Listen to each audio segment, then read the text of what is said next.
Hi, உங்கள் ride with மிமணி. இன்றைக்கி நம்ம வீடியோவில் பெண்களுக்கு வரப்பிரசாதம்னு சொல்லக்கூடிய ஒரு சிறு தானியத்தை வச்சு தான் இன்றைக்கி ஹெல்த்தியான அதே சமயம் டேஸ்டியான ஒரு கஞ்சி ப்ரிப்பேர் பண்ண போகிறோம். இந்த கஞ்சி, இந்த அரிசியே அவ்வளவு சத்து. அதில் நம்ம இன்னமும் தேங்காய் பால் சேர்த்து பண்ணும் பொழுது டேஸ்ட்டு ரொம்பவே ரிச்சாக இருக்கும். அதனுடைய ஹெல்த் பெனிஃபிட்ஸும் பல மடங்கு அதிகமாகும். ஸோ வாங்க இந்த கஞ்சி எப்படி ப்ரிப்பேர் பண்ணுறது, இந்த கஞ்சியை நம்ம எடுத்துக்கிறதுனால நமக்கு என்னென்ன நன்மைகள் கிடைக்குது, ஏன் இதை பெண்களின் வரப்பிரசாதம்னு சொல்கிறோம் அப்படின்னு தெரிஞ்சுக்கணும்னா வீடியோவை ஸ்கிப் பண்ணாமல் பாருங்கள்.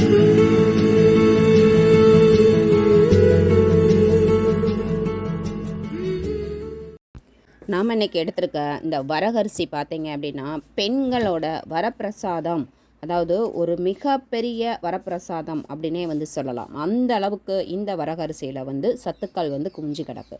ஸோ இந்த வரகரிசியில் பார்த்திங்கன்னா இரும்பு சத்து, அப்புறம் விட்டமின்கள், பாஸ்பரஸ், கால்சியம், மெக்னீஷியம், சுண்ணாம்பு சத்து அப்படின்னு அதிக அளவில் இருக்குது.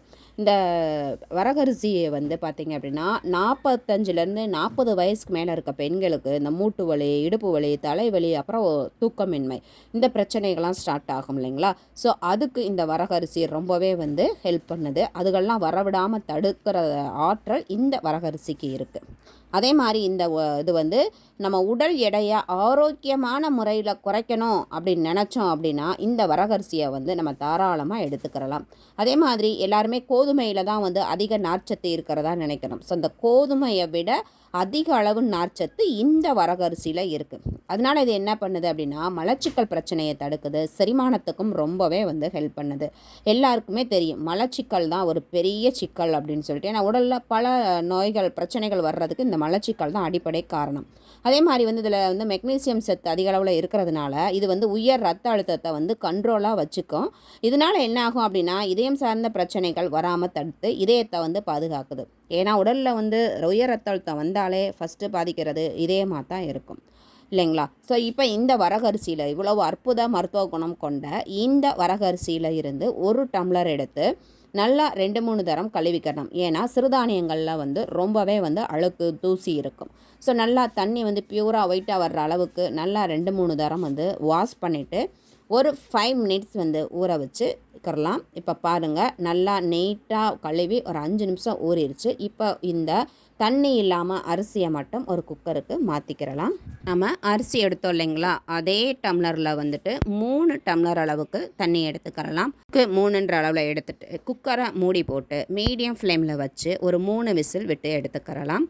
ஒரு மிக்ஸி ஜாரில் ஒரு அரை முடி அளவுக்கு தேங்காவை எடுத்து அதை அரைச்சி நல்லா பால் எடுத்துக்கிறலாம். நம்ம ஃபில்டரில் வடிக்கிறதை காட்டில் இந்த மாதிரி துணி, நான் இது பால் எடுக்கிறதுக்குன்னே வச்சுருக்கேன், அதில் போட்டு இந்த மாதிரி பிழிஞ்சு விட்டோம் அப்படின்னா நல்லா பால் ஃபுல்லாக ஃபில்டர் ஆயிரும்.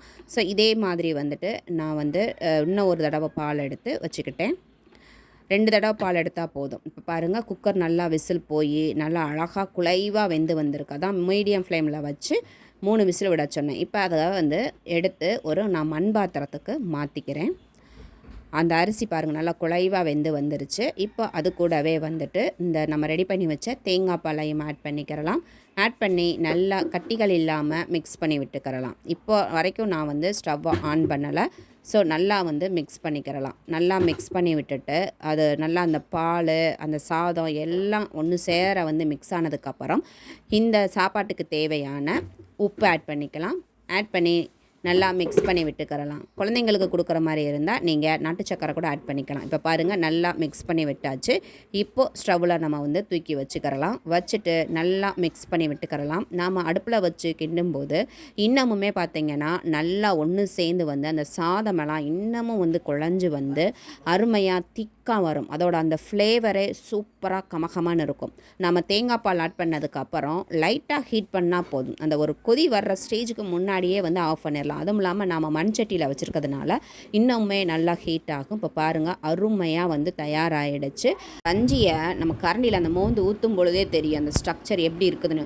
உண்மைக்குமே டேஸ்ட்டு செம ரிச்சாக இருந்ததுங்க. சிம்பிளாக பண்ணுற மாதிரி இருந்தாலும் ரொம்ப ரொம்ப ஹெல்த்தியான ஒரு பிரேக்ஃபாஸ்ட்டாக இருக்கும். எங்கள் வீட்டில் பசங்க எல்லாம் விடாமல் என்ஜாய் பண்ணி சாப்பிட்டாங்க. அந்த அளவுக்கு டேஸ்ட்டு அட்டகாசமாக இருந்துச்சு. ஏன்னா குழந்தைங்க வந்து பார்த்திங்க அப்படின்னா சிறுதானியங்கள்னாலே வந்து வெறுப்பாங்க. ஸோ நான் இந்த மாதிரி பண்ணி கொடுங்க, என்ஜாய் பண்ணி சாப்பிடுவாங்க. ஸோ நீங்களும் இதே மாதிரி ட்ரை பண்ணுங்கள். ஹெல்த்தியான இத்தனை சத்துக்கள் நிறைஞ்ச ஒரு கஞ்சியை கொடுத்தா தான் நமக்கும் ஒரு திருப்தி இருக்கும். அதே மாதிரி பிள்ளைங்களுக்கு நம்ம இதை கொடுக்கும் பொழுது இதில் என்னென்ன சத்துக்கள் இருக்குது அப்படின்னு சொல்லி சாப்பிட்றதுனால இவ்வளவு நமக்கு ஹெல்த் பெனிஃபிட்ஸ் கிடைக்குது அப்படின்னு நம்ம சொன்னோம் அப்படின்னால குழந்தைங்களுக்கு ஒரு ஆர்வம் வரும். ஸோ இதை சாப்பிட்றதுனால இவ்வளவு நன்மைகள் கிடைக்குது அப்படின்னு தெரிஞ்சு சாப்பிடுவாங்க இல்லைங்களா? ஸோ நீங்களும் ட்ரை பண்ணி பாருங்கள். ட்ரை பண்ணி பார்த்துட்டு எப்படி இருந்துச்சு அப்படின்ட்டு எனக்கு கமெண்ட் பண்ணுங்கள். வீடியோ பிடிச்சிருந்தால் லைக் பண்ணுங்கள். நம்ம சாப்பிட்ற ஒவ்வொரு பொருளோட யூசஸும் தெரிஞ்சு சாப்பிடணும் அப்படின்னு விரும்புனீங்கன்னா நம்ம சேனலை சப்ஸ்கிரைப் பண்ணி வைங்க. தேங்க்யூ.